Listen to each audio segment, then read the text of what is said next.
means. I've never read the Bible, let's pretend, and I don't understand that type of language. Tell me how that applies in my own life.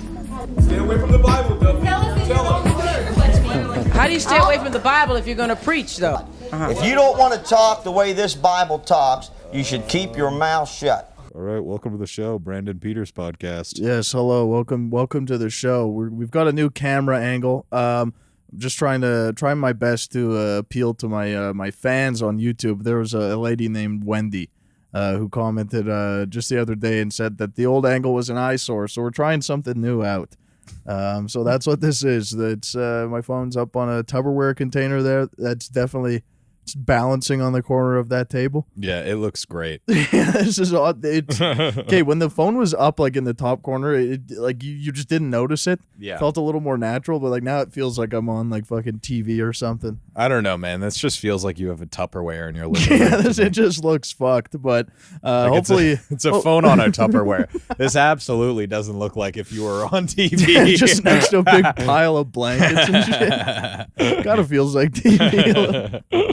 No, but as long as Wendy's happy, that's what we're going for. How's it going, man? How's it going, Cian? Pretty good, man. It's great to be back. Good to be home. Great to be back in Western Canada. Yeah, dude, it fucking rocks out here. It's so nice.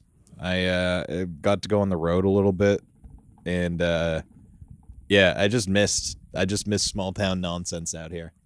Got to go out to Drayton Valley, do like a famously. Everyone told me it was going to be a terrible gig, and yeah, it was pretty annoying. But I don't know. It's just good. It's so good to be home. It's so nice to be back.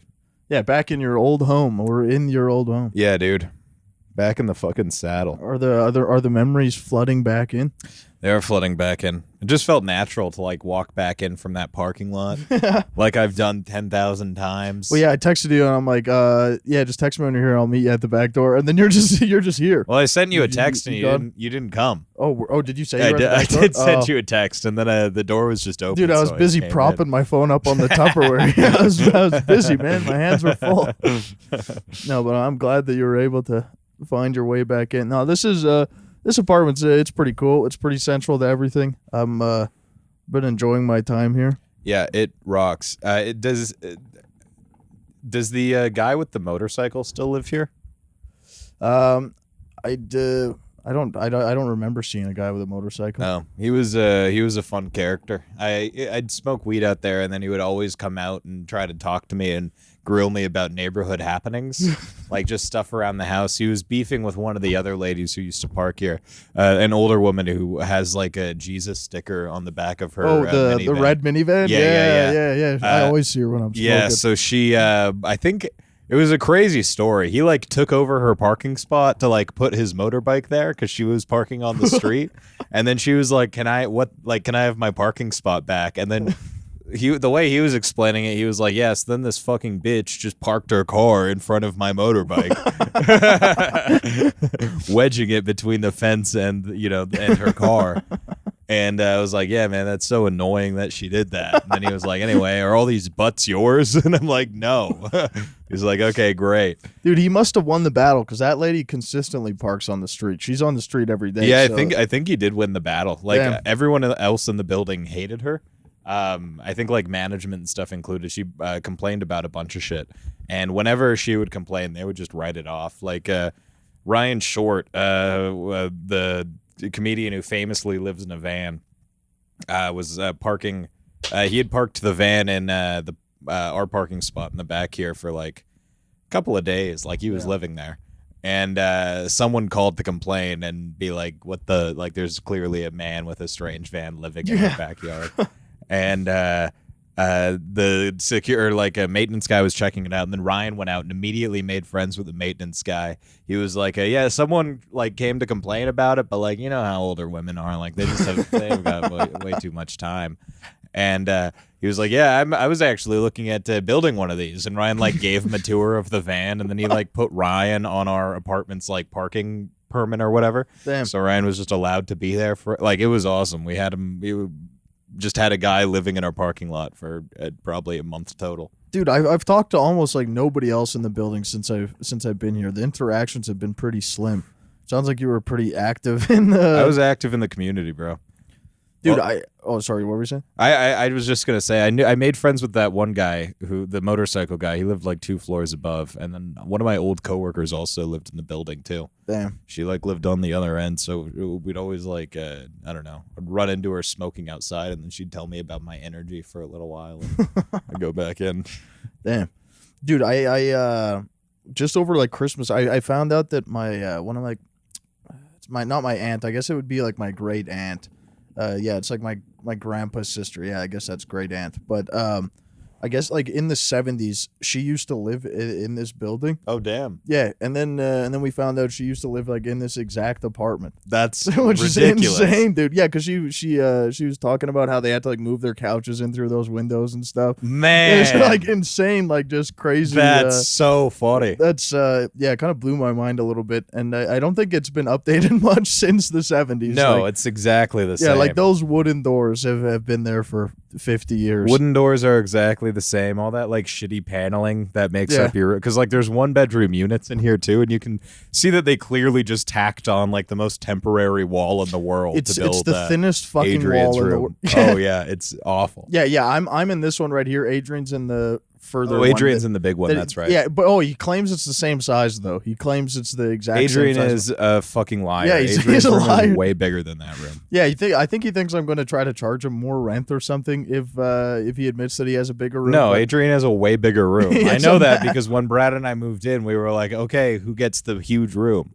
Yeah, it's fucking massive. Mine's tiny, but Yeah, I had like space for like my desk and my bed, and I had bookshelves. I had so much fucking shit in there, dude. It ruled. my thing's packed to the. Oh, so you had the small one before? No, I had the big Oh, room. you had the I had big the one. big room, and I had all my shit in there. And then Brad put his desk out here. That was the deal. Was if he took the smaller room, he got to take also more of this area to have all his shit in.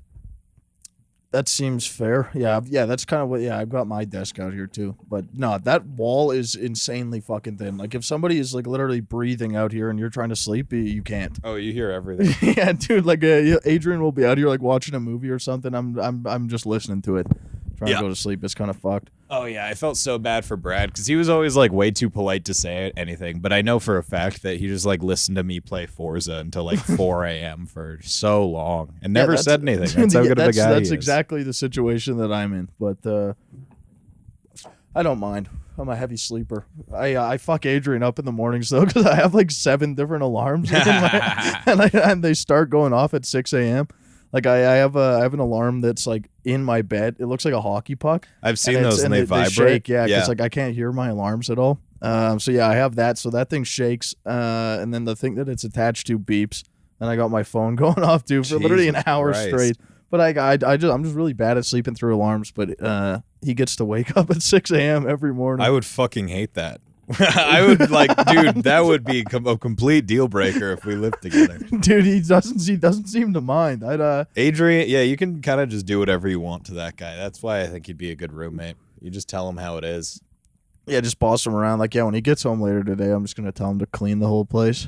Yeah, nice. Get the scrubbing, dude. bossing him around rules. No, this place honestly probably hasn't been cleaned since you lived here.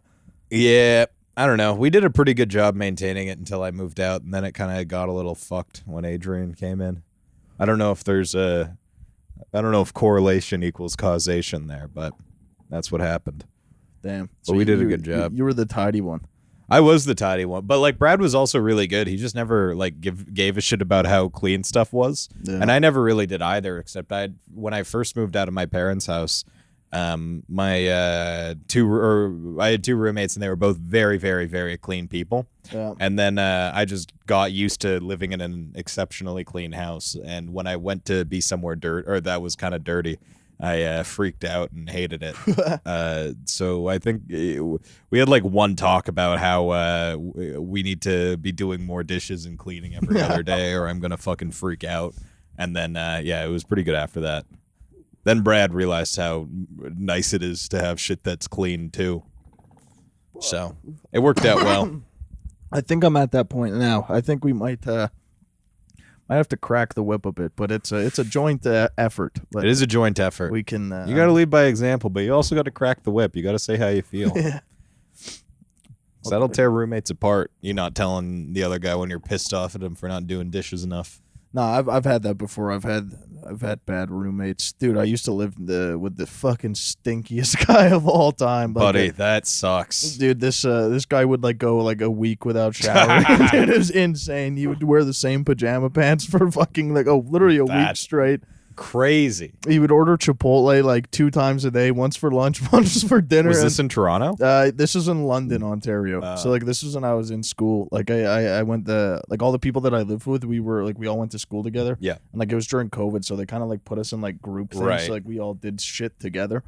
Yeah, no, that was the craziest mix of people ever. Like one of the guys I lived with was like an absolute like Jesus freak, like fucking like mega church kind of Christian, like one of those guys. I like those kind of guys. They are fun to live with, but sometimes it would get annoying. Like if I'd be like on Instagram, like at the kitchen table, and like an ass would pop up or something, you'd be like, "Oh my god, put that away!" And like try to turn my phone off. That's awesome. Yeah, I had a friend like that in junior high where he wasn't like that, but his parents were like that, and he was like the most sheltered guy in the world. And like I just remember tormenting him by not telling him what a blowjob was one day. Like that, just guys like that rock. Like people who are just so sheltered and don't know the world. They really make me laugh. No, I did enjoy living with him. It was he was a nice guy. It was just some things were crazy. Like he would always tell me like his biggest regret in life was kissing a girl. That's sick. What a weird thing to feel shameful of. It's well, maybe he's a gay man. no, I think he'd. Yeah, there's like that's a thin line between like mega church Christian and gay, dude. It's so hard to tell. There's some guys living on the line there. And even for them, I remember one guy from my high school who I'm still waiting on to come out. Yeah. Like, I mean, maybe I'm wrong. Maybe, like, because, look, I'm not trying to be homophobic, but this is the gayest guy in the world we're talking about right now. Like, if he was a gay guy, he would be, like, on Queer Eye. Like, he would be that good at it. And he's like, no, I don't see that. And then he like flourishes. He like wears a perfectly cut skin tight suit, has like the best hair you've ever seen, just like manicured nails, the handsomest guy. But yeah, no, still straight, very Christian, loves Jesus. Christian, yeah, that's dead straight. Just too Christian to figure it out. Now, dude, yeah, one time I went to that same guy that I lived with. I went to a church thing with. I'm trying to remember what it was. Oh, he wanted me to help him like run like the live sound and shit with this thing and like set up the place for this church service. Yeah. And like the pastor of this church, same thing, gayest dude I've ever seen in my life. He's like playing the keyboard, tightest clothes I've ever seen. Awesome. He has the voice, right? It's just everything, but everybody's just like, nah, he's a good Christian. He's a good guy. He's fine. That's gotta suck, but. Feel bad. No, this guy was the guy I was living with, definitely not a gay dude. I think he has a girlfriend now, but some of those guys do. Some of those guys, you don't know. The cover up runs deep. Were you like a religious or did religious shit growing up? I went to church like as a kid, quite a bit. Like when I was younger, like I would go with like my mom, my grandma, and shit. What denomination? Lutheran. Ooh, yeah. But I don't know. I never really. I wasn't like a huge God guy. They had me for a while. I probably was a believer, and then I grew up a little bit. Yeah, that was about it for me. Like my mom was Catholic, so we went to church a fair amount growing up, and then I went to Catholic school. Catholic church is boring as fuck, though, right? Catholic church here fucking stinks because it's an hour long, and the priest just kind of goes for a little bit, and they make you stand up and sit down, so you can't really chill. Yeah. Like it's just a nightmare for a kid. It's the most boring place in the world. But Catholic Church in Ireland rocks. It's a half hour long. So half the time, the priest will talk about the Bible for like 10 minutes ish, and then does like 10 minutes on stuff in the community, just what's going on in the neighborhood, what the guys are up to. That's just like their Facebook is Irish Catholic Church. Yeah, like he's just like telling my family is like from a small town out there, so he just kind of updates everyone on what the happenings, cool things that have gone just on. A bulletin board. Yeah, just good news in the community, stuff like that. Does he relate it back to Jesus and stuff in any way, or sometimes he's like, yeah, great. Mike helped helped Sharon paint her fence. Good demonstration of her values. So it'll be just like light, nice shit like that, and everyone just kind of goes and hangs out. And the last 10 minutes will be, giving out the bread and the wine, and then everyone chills in the parking lot for 20 more minutes and heads home. Yeah, in the Catholic Church, like to get the bread and the wine, do you have to get confirmed, or do you just like get to do that off the bat? You have to get you got to get your first Eucharist. I forget what the name of the rite is. It might be that, but it's a specific like course you have to go through. So when you're in grade I think it's like grade 1 or grade 2, your first like rite or whatever as a Catholic, the first sacrament, that's the name of it. The first sacrament you do is reconciliations. They bring your whole school into the church, and then you go in on a couple of weekends before that, and it's like with everyone in your whole class. They will explain to you like what it means to confess your sins to God and the importance of all that. And then they bring you as a field trip, and they bring you for they do like a mass, and then afterwards everybody goes into the priest, and he listens to all these kid confessions, and just mows through like 40 kids all at once. And I remember like having nothing to confess, so I would just make shit like I was like, I'm 6, so I was just, I'd go in and be like, yeah, I don't know, I'd fight with my friend, and he would be like, your sins are forgiven, and I'd be like, thanks. Go home. And then in grade 4 or grade 3, then you would get your first Eucharist. And that was basically the same deal. You go to a couple of days of classes at the church in the basement, hang out, have snacks, drink that weird iced tea that they would serve at just functions. And then watch a couple of videos, and then you get to have your first, you get to taste the bread for the first time. And I was so stoked on doing that, dude. I had looked forward to it my whole life before that. I had to get confirmed in the church, so it's like a similar thing, but it was like grade 7. Yeah. And it's 2 years. You have to do 2 years of, you go every Thursday. And damn. It's basically just Bible study and shit. Because, we got confirmed in grade 6 for Catholic church, and it was less crazy than that, but more crazy than what I was talking about. It was a week straight of going to courses in the basement. Yeah. And then the bishop would come to town and you get confirmed. Or actually, I think they changed it so that the bishop would only come every other year. And my mom was furious about that because all her kids were 2 years apart. So she would never get the bishop for any of her confirmations.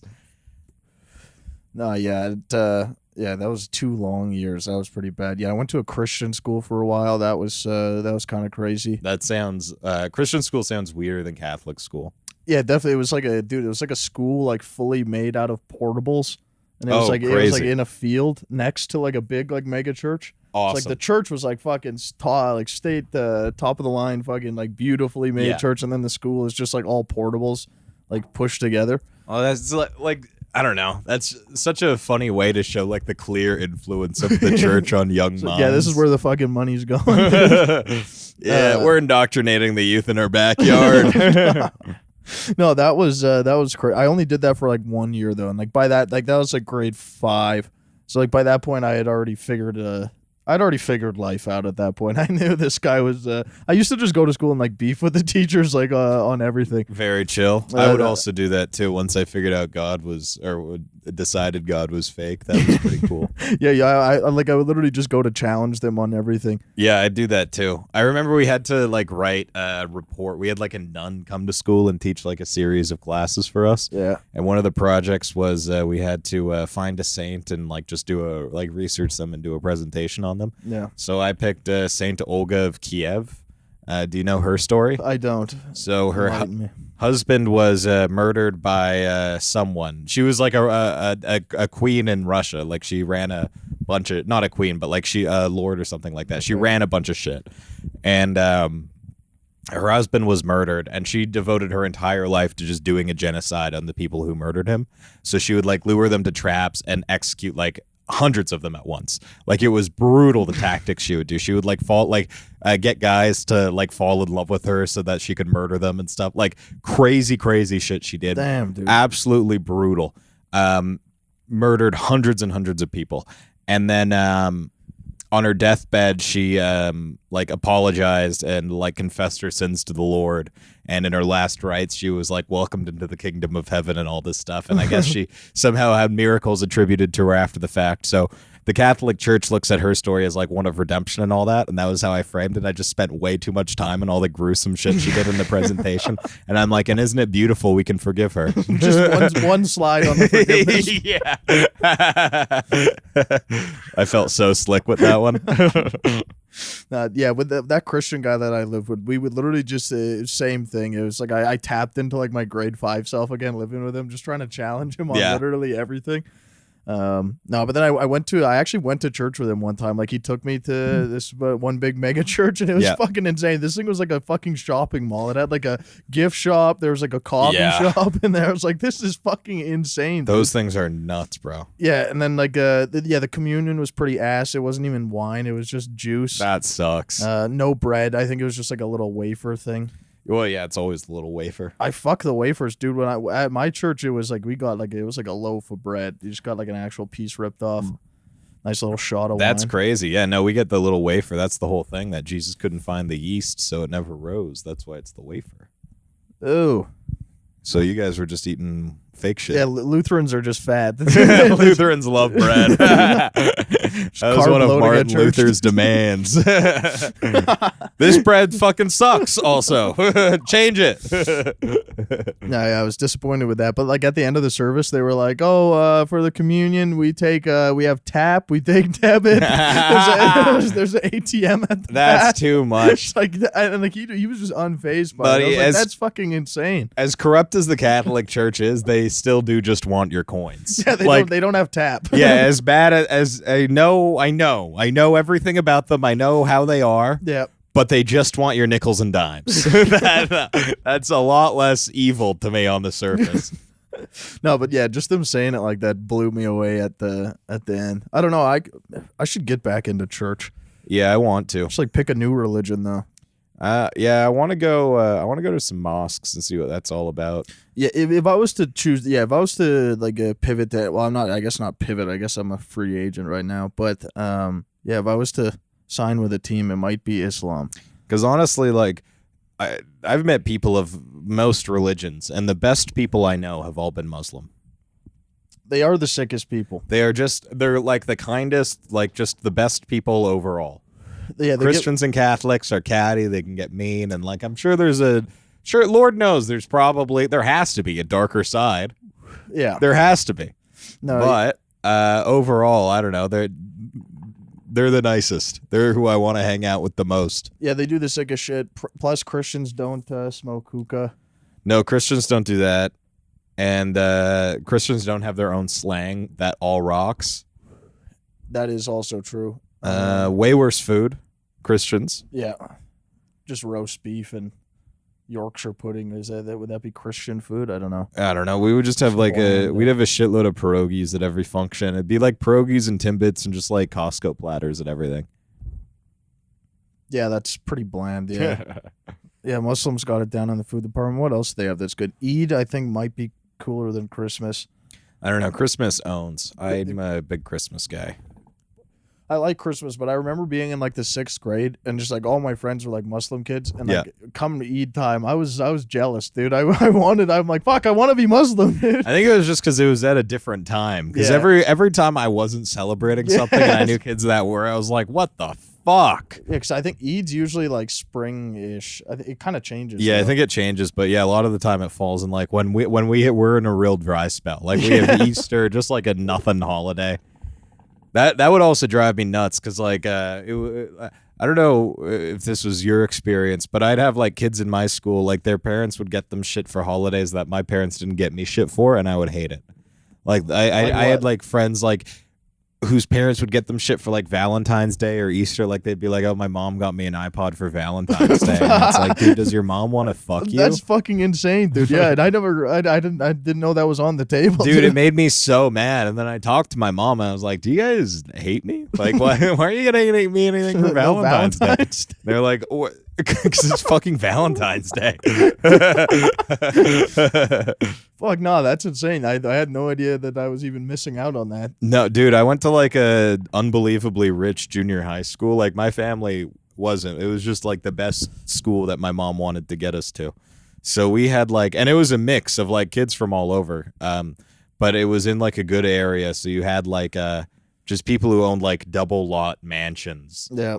Going to like the same school as like me, and like I grew up, you know, pretty regular. One of my good friends like lived in a fucking townhouse and like had like you know, just insane difference in wealth there. But yeah, the rich kids there were like at another fucking level. They would like donate money to like influence the school and shit like that. Like we all got new computers because of Brianna's mom one year. It was that's an insane power move. buddy, it was crazy. And they would just have like complete free reign in how the school was run. They'd get to make calls and all this stuff, and I don't know. It was so funny. It was like the most power that I've ever seen.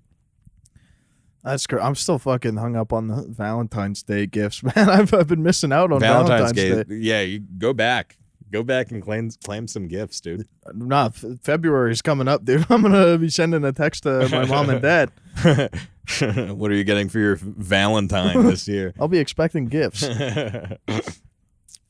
I've heard of people like getting shit at like Easter and whatever, but even then, that was a stretch too. It's like you can get chocolate at Easter, absolutely, but a thing? Yeah. Go fuck yourself. Who the fuck do you think you are? Now, yeah, I remember in grade 6, I took out a book from the library, on just like it was just like a book about Islam. It was like just everything Islam, and like I brought it home one day, and my mom was like, "What is this?" And I'm like, "I want to become Muslim. I want to celebrate Eid," because like all my friends, they come back and be like, they come to school like after their big Eid, like end of Eid thing, and be like, "Oh, I got envelopes of money from like my uncle, my aunt, and all that." I'm so jealous. Yeah, it sounds way cooler than Christmas. I always felt like that about kids who celebrated Chinese New Year. Because they'd get like, you know, hundreds and hundreds of dollars, and they'd come and be like, "I just got $500 from my grandma and all my uncles," and I'd be like, "You fucking motherfucker." I wish I belonged to a religion or culture that was like there's like Islam, like Muslims, like they like handed out money. Yeah, that rocks. Any culture that hands out money is cool. I like that. I don't know. I'm jealous. I think it would be sick. My mom, I mentioned, like, this was very recently. I was talking to my mom, just mentioning, like, I just like just telling her that I have a lot of Muslim friends. Yeah. Like, I was just kind of thinking about, like, oh yeah, none of my friends are religious except if they're Muslim. I was like, that's kind of interesting. And then I just mentioned that to my mom, and she was like, we were in the car, and she was like, well, I don't want to hear you becoming Muslim. I don't want to see you praying on Matt and one of those funny little languages. And I was like, Jesus Christ, like, I'm probably not going to be Muslim, but if I am, like, that, good God, that's what we're dealing with here. In the silly little languages. Yeah, they're silly little languages. She said that. You should become Muslim out of spite, dude. Yeah, to go spite my mom. I was saying that in Toronto. I was opening for Hassan Fills on one of his shows, and he had like a full Muslim audience, 100% Muslim, and I was like, we should send a picture of this to my mom. Like, this is her biggest nightmare of what I'm up to in Toronto is getting in with the Muslim community. She would rather me being on she would rather me try fentanyl in the 6 than do an all Muslim show and relate and have it go well. Yeah, you should have sent you should have taken a selfie like on stage with all of them or something, sent it to your mom. The only guys who ever got me. Getting converted right now. No, my only grief with the only thing that would hinder me from becoming Muslim is like their church day, I guess you could call it. I think it's the Jummah prayer or whatever. It's on Fridays. Yeah. So that's tricky. That's prime time. Yeah, that's a tough day to schedule. For me, it's all the praying. Like, I remember I stayed in a hotel with Ahmed, one of our famously Muslim friends, and he didn't tell me that he was gonna have prayer alarms going off through the night. Yeah. And we his prayer alarm also was just like it was a prayer. It was like a guy, like bells tolled, and it would be like Allahu Akbar, and hearing like being woken up at 3 a.m. with that is like, oh my God, is Allah real and is he going to take me right So now? I should change my alarms to that so Adrian Dude, can't be as mad. Scariest shit in the world. I was he saying something? I think he was laughing. He's laughing. Okay, good. Somebody's laughing. No, I've seen the shit in like Saudi Arabia when they have the speakers like set up. Yeah. Maybe not even just specifically Saudi Arabia, but just like in the Middle East, they just have like speakers like set up like in the streets.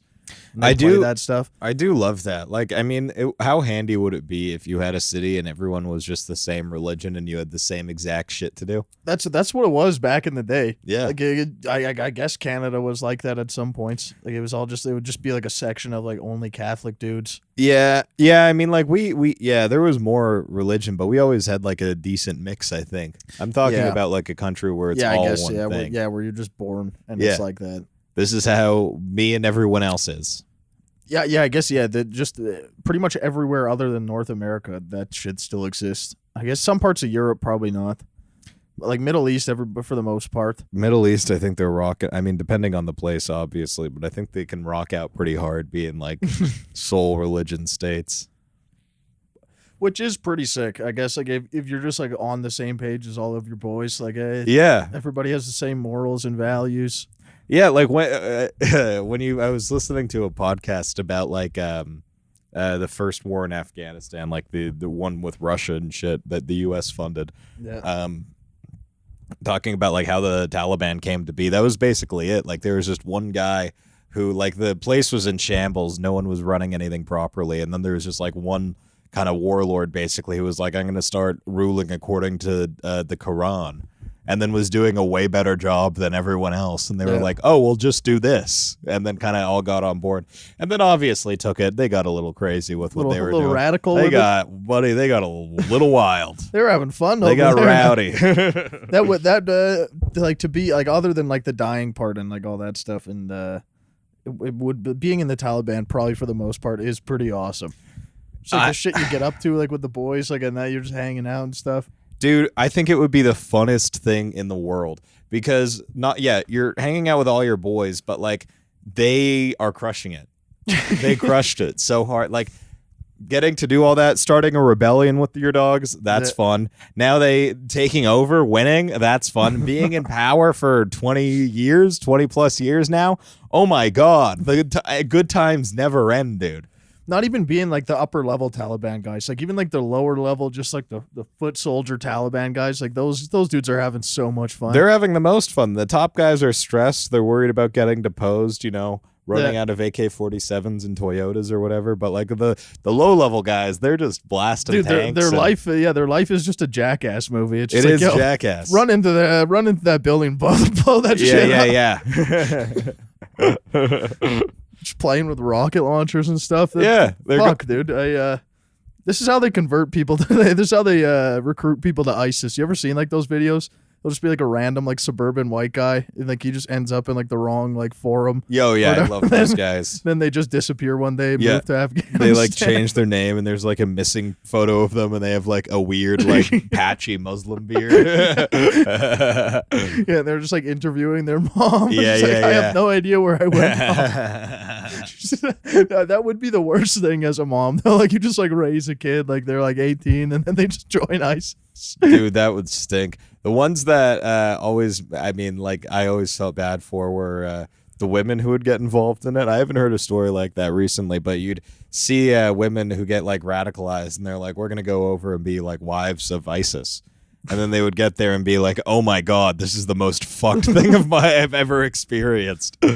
And then like try to get back, and they'd be in burqas being like, yeah, we didn't know. No, yeah, I've seen similar things with the dudes. They get there and they regret their choice. I don't know. You got to be pretty fucking dumb to get tricked into joining ISIS. Like, what are they saying to you to? Oh, I don't know. I genuinely couldn't imagine what like these guys would have to give, because like the guys that they're targeting are also guys who love shit.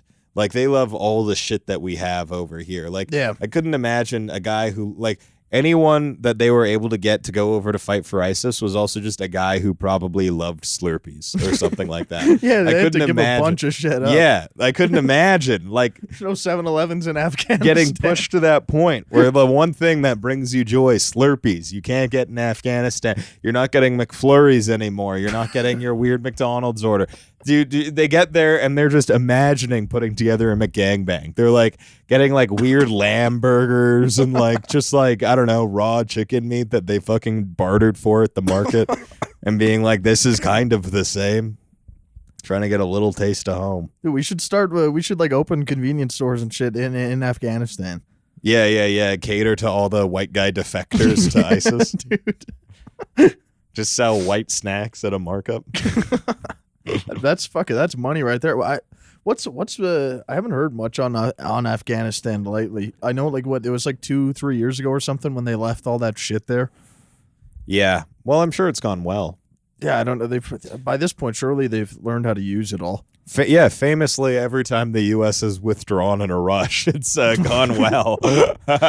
Those things are going to be used against somebody if they already haven't. Like they left like 6 Black Hawk helicopters there. Oh, yeah. I think it's very interesting that, I don't know, everything's popping off in Palestine and they're being pretty ice cold out there. You wonder. The Palestinians? No, the Afghanis. Oh, yeah. There's no terrorists. We need terrorists again. We need like a group that we could, because ISIS was holding it down for a while. Al-Qaeda was holding it down. Yeah, we need a big group enemy again. And right now it's annoying because you can't, like, I mean, I guess Russia kinda. But even then, no one really cares that much about that war anymore. That one's gotten too political.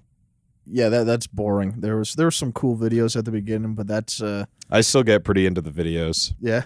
Dude, I love the videos. Anytime I'm like feeling, I don't know, sometimes I'll feel just a little numb, not really that great or whatever. Yeah. And I'll go on like Ukraine war footage and just watch like 2 hours of like mowing down Russians. And I'm like, yeah, nice. I've seen some of those cell phone videos, just like dudes in the trenches getting a shot at, guys like recording on Snapchat. Yeah, those ones are nuts. The drone ones where the drones just like drop grenades on guys are pretty crazy. I've seen more of those like in Afghanistan and stuff. Not so much there's so many in the Russian front, and they're like they're funny. They're brutal, but they're like because like the Russian army is just so fucked. You get like kind of a funny view of the like.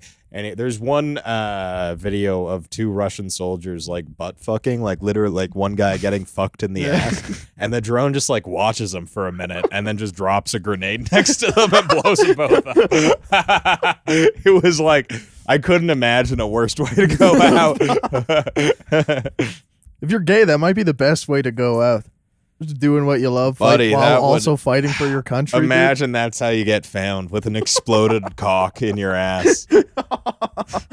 Where's Mike's cock? Oh, it's in Greg's ass. That was a strong bomb, huh? It would probably feel cool if you're the one fucking, but if you're the one getting fucked and then a fucking grenade drops on you, that's pretty horrible. Well, yeah, one guy just had. I think I'd rather be the guy getting fucked. You just have your face in the grass. You don't know what's going on. I guess, but you feel powerless. Like at least, yeah, the guy you're on top dominating that shit. Yeah. You're having the time of your life. You think, oh, I'm the alpha, and then you die. You see a grenade, something. and you're like, oh shit, they're the alpha, and then you die. You die a pussy. No, dude, the drone strike footage is it's the easiest of the brutal videos to watch because it doesn't even feel real. Like especially some of the old drone footage too, and they're just dropping missiles on dudes like in the middle of the desert. Those ones are rough. The suicide drone ones are also bad too because they it's just a drone going in closer and closer and closer, and then the screen goes fuzzy. Yeah. But sometimes you'll see people like be terrified for a second, and then it'll go fuzzy. And then I felt fucked up because I was watching these videos, and I'm like thinking like, how could they film the rest of this? Yeah. Like, could we get a second drone in there? Maybe following the first drone? It's like a news helicopter above the whole. Yeah, or what if there's like a drone and you fly it way, way up, like very high up in the sky, but it's got like a telescopic lens, so you're just kind of Hubble telescope it and take like super close-up pictures of all the different drone strikes you do. Just so you can get an end to the story. Yeah, that's it. Because I just like it's like a cliffhanger every time. It's like when a fight video cuts out too early. You're like, okay, well, obviously he got fucked up, but how bad was it? That could be done. That's what I'm saying. It could be done. Could be done, but some people would probably view it as a waste of taxpayer dollars. No, I mean it's complete. It's objectively evil. Like it's complete voyeurism. Yeah, that's brutal. That is kind of the nice thing about the war. Anytime I watch, because I love watching fight videos, but like you do feel a little evil at a certain point when you watch them. Like you're just watching people go at it for no reason and enjoying it. Like you feel like a dirtbag. But when you watch like war videos, you're like, oh, I'm just learning about political. I'm learning about the geopolitical situation. That's how I feel when I watch fight videos. yeah. I was learning about the geopolitics in the south side of Chicago. I'm learning about the geopolitics of this high school.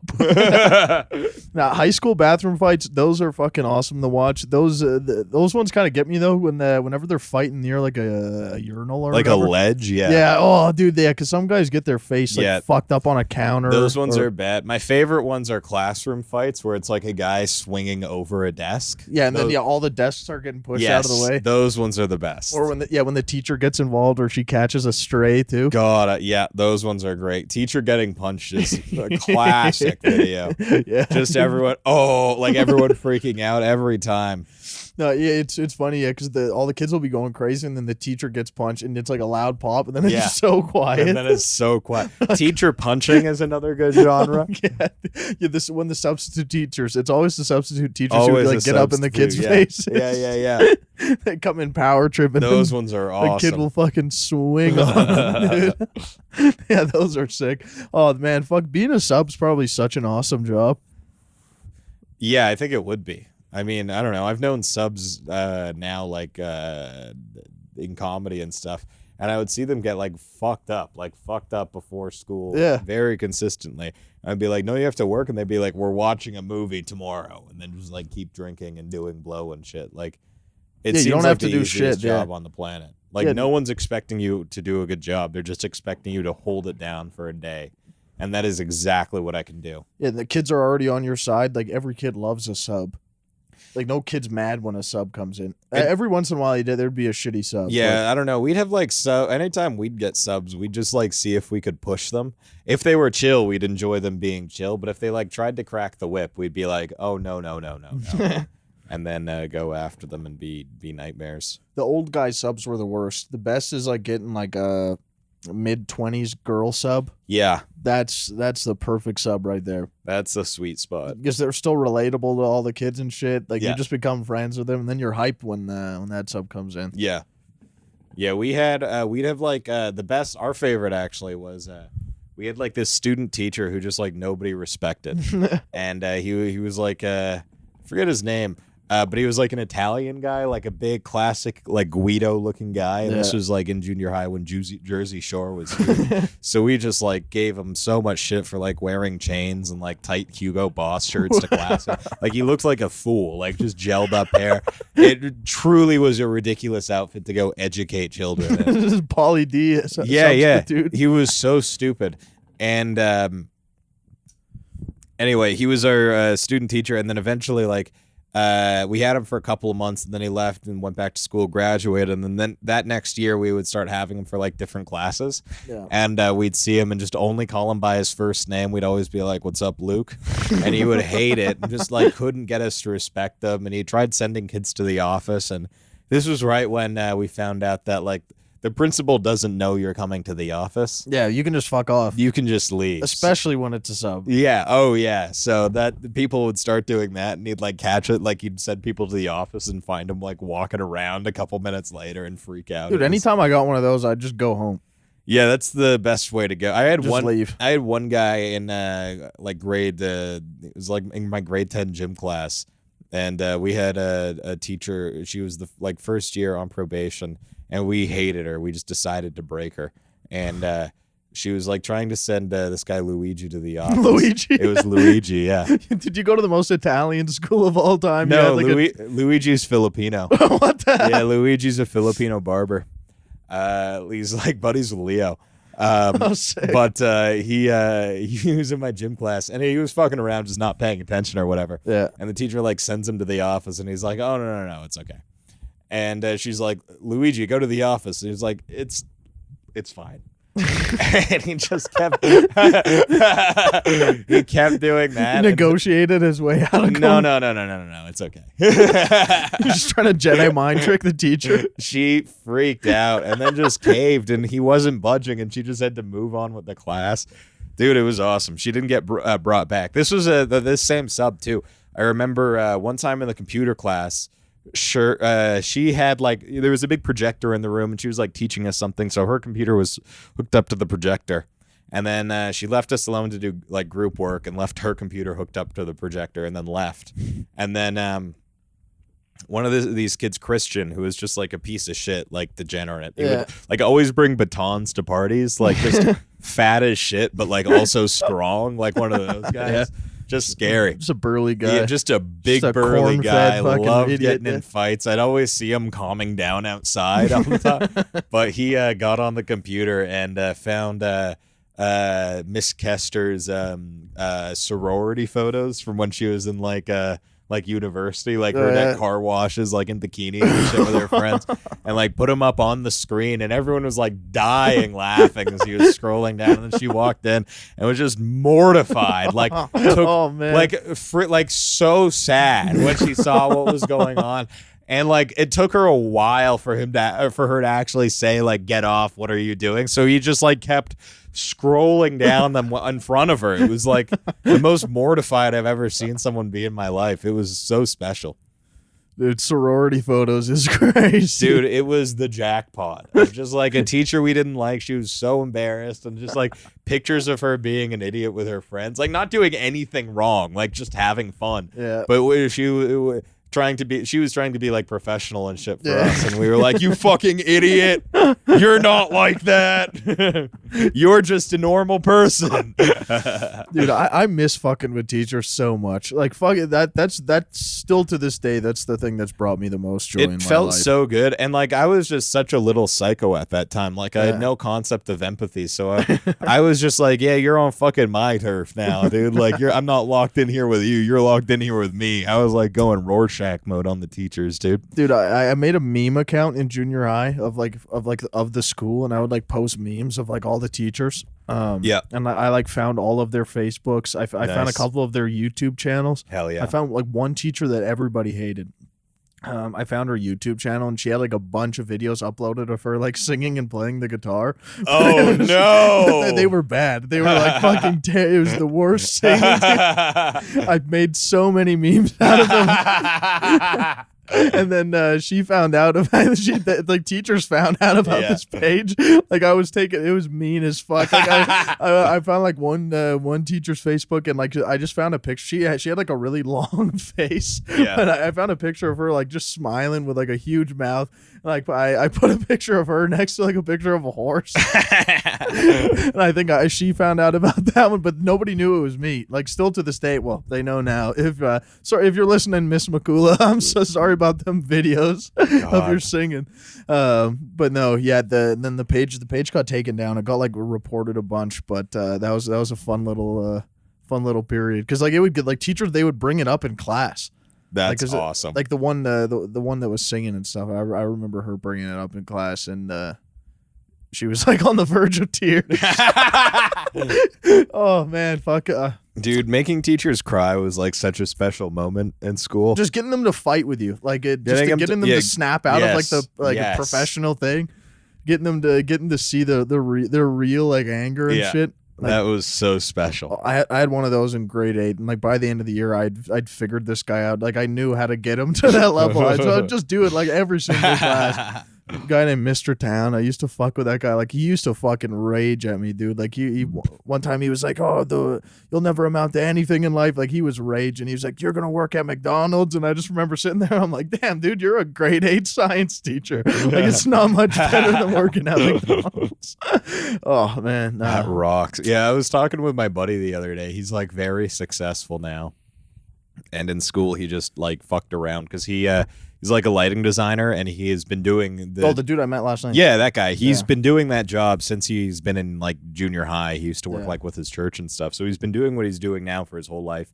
When we were in school and stuff, and teachers used to fucking hate him. Like, they would like get pissed off at him because he wouldn't take school seriously because he was working his real career. Yeah. And then and then he wouldn't care about school because he didn't need to. So they would just fucking they hated him, and they thought he was stupid and all that shit. And we were just laughing at how quick it was that he was or how quick it took him to make him significantly more money than any of our teachers. Like, I don't know. A lot of those guys are fucking losers. There's great teachers, but I've had a lot of fucking teachers in my life, and 5 of them were great. Yeah, I have a few good ones. That's my goal in life. As long as whatever I'm doing, as long as I'm making more than a teacher's salary, then my life is complete as far as I'm concerned. Yeah, teachers have me beat right now, but that's literally my only. If I can do that, then I won't be like a hypocrite to my 14-year-old self. Yeah, you just do it for your 14-year-old self. That's it, dude. I just need to make more money, so Mr. Voight isn't better than me. Yeah, just in case you run into Mr. Voight, you can say, "I make more money than you, bitch ass." I can't have a guy whose belly, like, dude, he was like this guy who would always wear button-down shirts but not an undershirt, and he was like a fat guy. And he would tuck his pants or his shirt into his pants, and there would always be like a little triangle of unbuttoned like skin, and so he'd wear like his full shirt, nice shirt, and then his belly button would just be out on the bottom. It was so fucking distracting. Fucking if I had one wish, I would go back to like junior high, cause like that's when you could get away with like fucking with the teachers more. Like, high school, it's a little bit more junior serious. High was just evil. We had one sub who we just called Whale Sub. Whale Sub? Yeah, the Whale Sub. Yeah, I don't know her name. We just called her the Whale Sub, and everyone would say it. Like, we'd walk into class, first guy would get them and turn around and be like, "Oh, Whale Sub's here," and she was just like an older fat lady she was really mean, so everyone hated her. I remember like she like yelled at me one time. She like freaked out at me. She kept it was in class, and I was just like bored, not paying attention, like looking in my lap, like just staring down, and she was like, "Put your phone away." And then I looked around, and I'm like, "Oh, someone's about to get chewed out." And I look back down, she's like, "Hey, put your phone away." And then I realized she was like yelling at me, and I didn't have my phone out, so I just like kept doing that. And she like came over and started screaming at me and accusing me of having a phone. And oh god, I miss Whale Sub. She is for sure dead now. So unhealthy. She washed up on a beach somewhere. Dude, yeah, beached Whale Sub. Just a rough lady.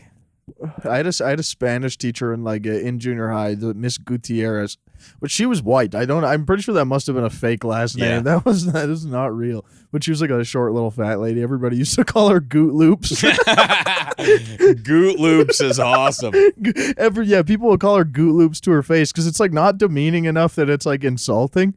It's just like a play on like Fruit Loops. But Goot Loops. The Goot Loops is so good. That might be my favorite teacher nickname. Yeah, that's a really good one. I'm trying to think of another one. I think that's the only one that sticks out to me. This one wasn't that clever. It was just mean. We had a big, like a huge fat music teacher in elementary school named Miss Pollard.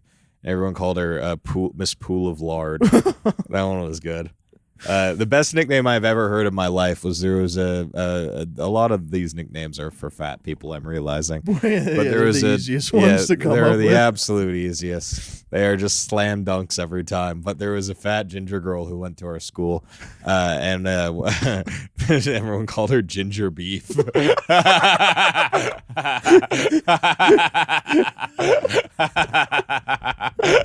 That's good. And that one's awesome because like you can't get ginger beef beef everywhere. Like that's an Alberta Chinese regional specialty. Like the stars had to align for us to come up with that nickname for her. Oh, dude, yeah. Being a fat ginger is already probably hard enough, but then So as soon as you hard. get labeled with ginger Oh, beef. ginger beef.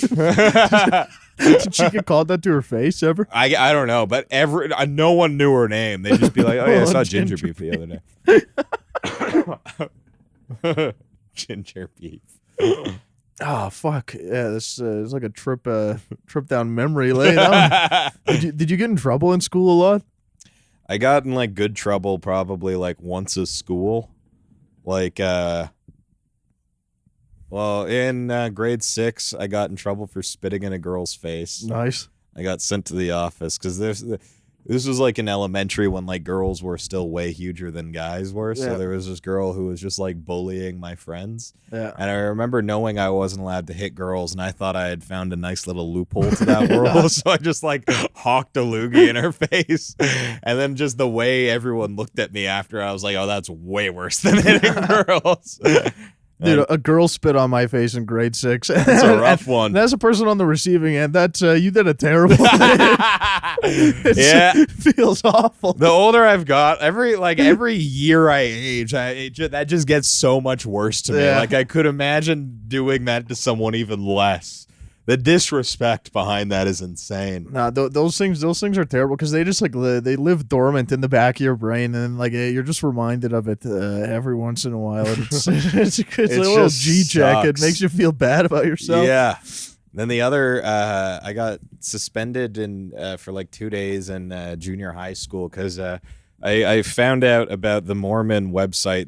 There's like a section on there that you can chat with Mormons. Yeah. And they just like will answer all your questions. Yeah. And so my buddies and I would, for like weeks, we would just, every time we were in the computer lab, we would just go on the Mormon chat site and like fire off questions. My favorite one that we did, we had like, and they'd tell you like the name of the guy you were chatting with. So we had a guy named Tyrone, and we kept being like, what's it like to be a black Mormon?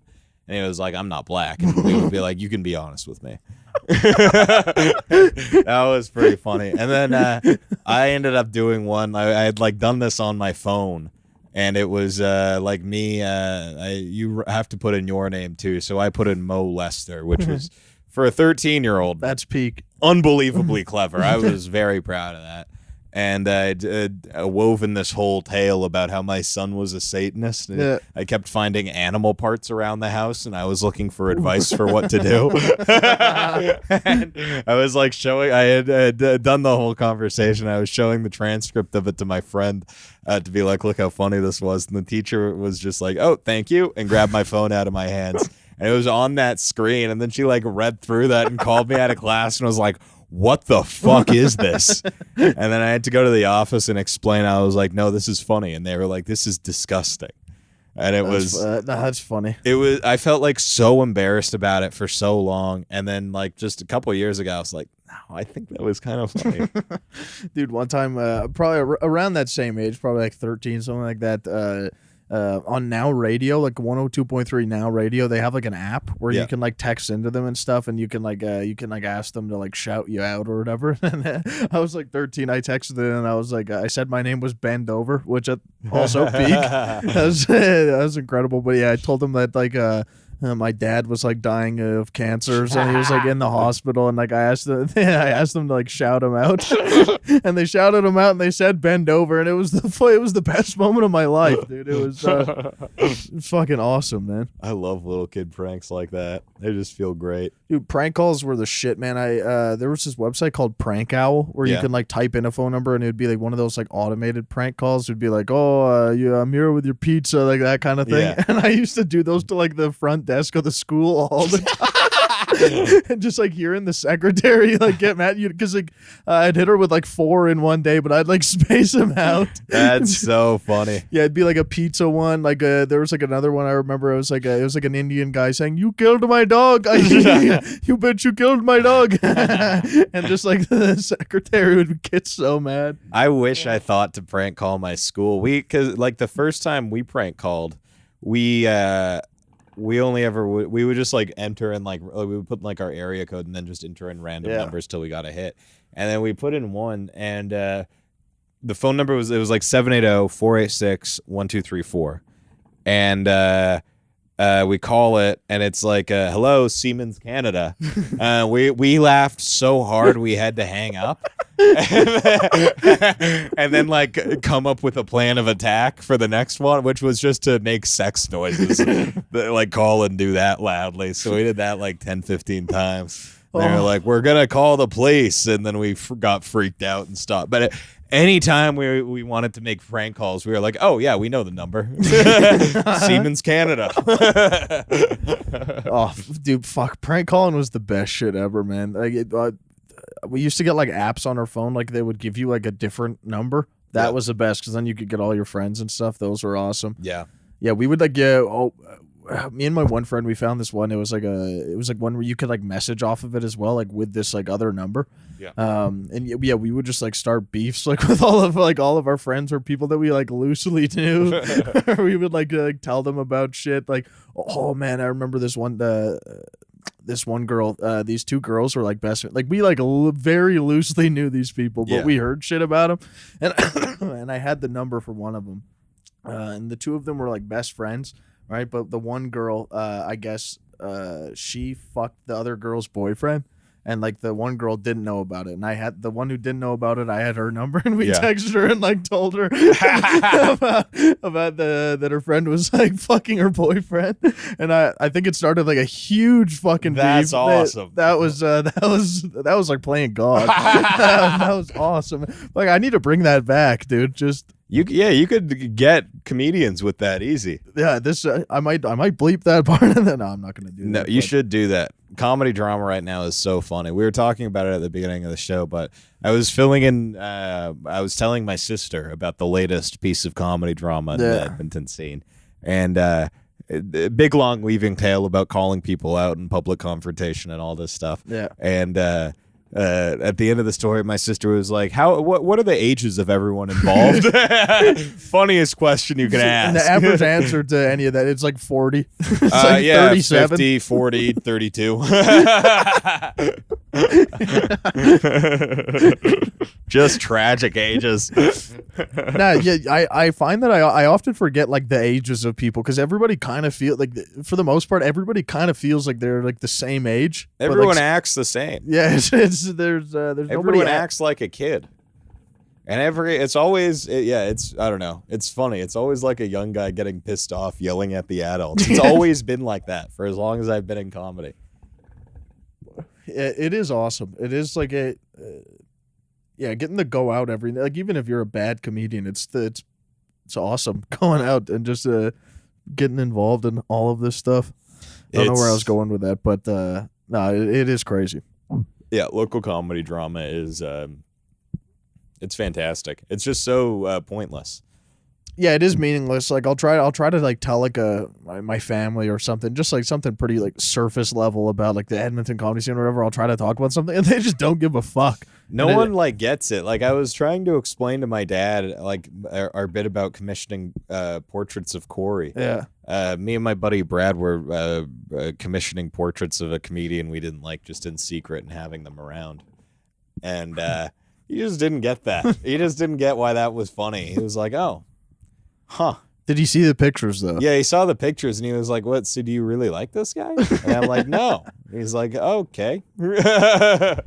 Speaking of Corey, I think on the last episode you heavily suggested doing the retro show at least once, and since I think the last one that we did was like 2 months ago, and I did get to do retro at the time. Yeah, it was crazy, dude. What was your experience? It was the huge lineup. So many of us. It was Von Dub was headlining it. Amazing. Art Belrose was hosting it. The little section of like what there is for seating was full. Yeah. It's just like 20 people. No, yeah, he gets people there. Yeah, and it was that little area was full. The stage was crazy. The stairs are not attached to anything. No. There's a computer on stage, which is for no reason. There's just like a whole, new. That's a new addition. I think it's from what I heard, it's the guy who runs the place's office. His office is just on stage. Yeah, Adrian's nodding his head, dude. Yeah, so the guy's office. There's like an office chair. There's like a desk, dude, like an old ass computer. Rules. There's just like a bunch of weird like black light shit on the stage. Yeah, but Adrian was on that show too. was insane. A bunch of us went down, got thrown on. Yeah, it was pretty cool. Yeah, it owns. When I went, Adrian was at the last one I went to as well. It was like a terrible show. I think it was like one of Adrian's first road gigs. And we were like out. It's like me, Adrian, Leo. I don't think Brad was there. But anyway, Corey was going to record his album. And At Retro? At Retro. He was going to do his first album recording there. That was why I took the gig, because I wanted to see him do his album recording. Yeah. And I brought my Zoom and everything to record it with. And anyway, it was also his one of his cancer fundraisers. So he had sold it out because it was the cancer fundraiser, I guess. And then we did the show, and it sucked, but it was like going as well as it possibly could have for a retro show with like, again, 40 people or whatever on the show, and way too long and annoying. And anyway, I think I forget who was hosting it, but someone else. Oh, Justin Littlechild was hosting it, Maniac from Wetaskiwin. And before he brought Corey up, he was like, "All right, everyone. Now it's time for as you all know, this was also a cancer fundraiser, so now it's time for the silent auction for cancer. Now I want you guys to really donate, because all this money is going for a good cause. We're going to be curing people of cancer, the worst disease. It takes lives, it takes children's lives. We're trying to beat it, so donate whatever you can. It's going for a really good cause." And then everyone like got up and solemnly donated money to cancer for like 10 minutes. Yeah. And then he went up and he was like, "Ladies and gentlemen, get ready to laugh, because you're headliner tonight. You're recording a goddamn album." And then brought up Corey, who just died for 7 minutes. And then he was like, "All right, that's good. Thank you." And then got off stage immediately. And then Leo, Adrian, and I just like chilled there for 2 hours afterwards. He kept asking to go home, and we were like, "No, we're hanging out." Just made him sit in his bomb forever. And then on the way home, he wasn't paying us anything for the gig, so like Leo and Adrian were like, "You have to buy us cigarettes. You have to go buy us cigarettes." Before, yeah. And then made Corey go buy a pack of Marlboros at just some gas station, and then smoked them in the car the whole way home. I think the highlight of the show that I did there, Kendall was on the show as well. She got added. She tagged along with us. Awesome. Just a packed car. It was like Wyatt Eddie was driving. His dog was in the car. It was Leo, Adrian, Kendall, myself, all in there. And then there was like Art Belrose. I think Graham McDonald was on it. Yeah. Who else was on that? There was like Von Dub and Belrose and stuff, but way too many people on the show. But Kendall went up right before me. Didn't have a crazy set. The people didn't like her. Mm-hmm. I guess she kind of started beefing with this one guy during the set. Like a guy, she was telling a joke about tampons or something, and some guy sitting right at the front was like, "Oh, I wish I had tampons in my ears." And then he stood up and like went to smoke, and Kendall was pissed. But then afterwards, we're like outside, and Kendall's like beefing with this guy on the sidewalk, and this guy is literally a Hell's Angel. This guy had like full Hell's Angel merch on, just like 81 HA everything, and Kendall's just like going toe to toe. Yeah, Kendall just doesn't register that stuff. She didn't give a fuck, but then they were friends by the end of the night. It was beautiful. Awesome. Actually. No, I would do retro again. It's a fun thing to. I wish it wasn't on a Friday, but yeah, he has it on like too good of a night. It's annoying, but yeah, I don't know. I can't do that show anymore. I'm past that era, but it was fun while it lasted. Yeah, it's fun to go there and fuck around, but it is. Yeah, if you're going there taking it seriously, then you're an idiot. I go crazy. I can't go on the road for shit like that anymore. It can only be for serious gigs now.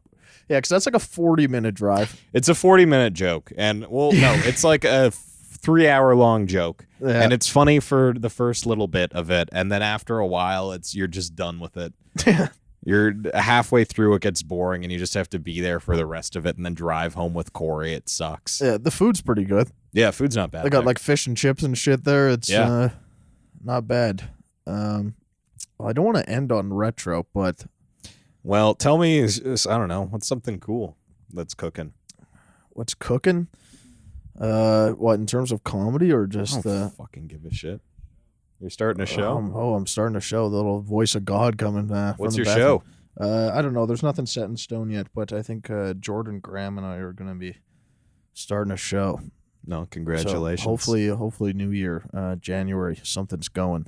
But it's going to be awesome. Well, that rocks. Yeah, hopefully we can get that locked down. That'll be fun. Do you have a venue in mind? Yeah, we've talked to a place. There's conversations being had. I have to email a guy tomorrow. Nice. But, tell me when we're done. I'm curious about it. Yeah, I'll tell you the spot. It's actually if we can lock this one place down, it will be one of the sicker shows of the week right off the bat. It's got a stage, which beautiful. Ooh, that puts you ahead of everyone. Yes, it's good downtown. Nice. Hell yeah. It's hopefully we can lock that down. So look forward to that, people listening to this. I don't know who listens to this anymore, because like when the viewership was like lower, I was like, okay, it's definitely just like all comedians. Yeah. But like on YouTube now, there's more views than the amount of comedians in the city. So it's like there's other people watching. Psychos. So yeah, if you live in Edmonton, watch out for that show. If you like comedy. Yeah, check it out. Hopefully Wendy was satisfied with the new camera angle here. Yeah, let Brandon know what you think, Wendy. Yeah, and anybody else listening, if you have any griefs with how this is made, please let me know. Yeah, send Brandon a list of expensive equipment he has to buy.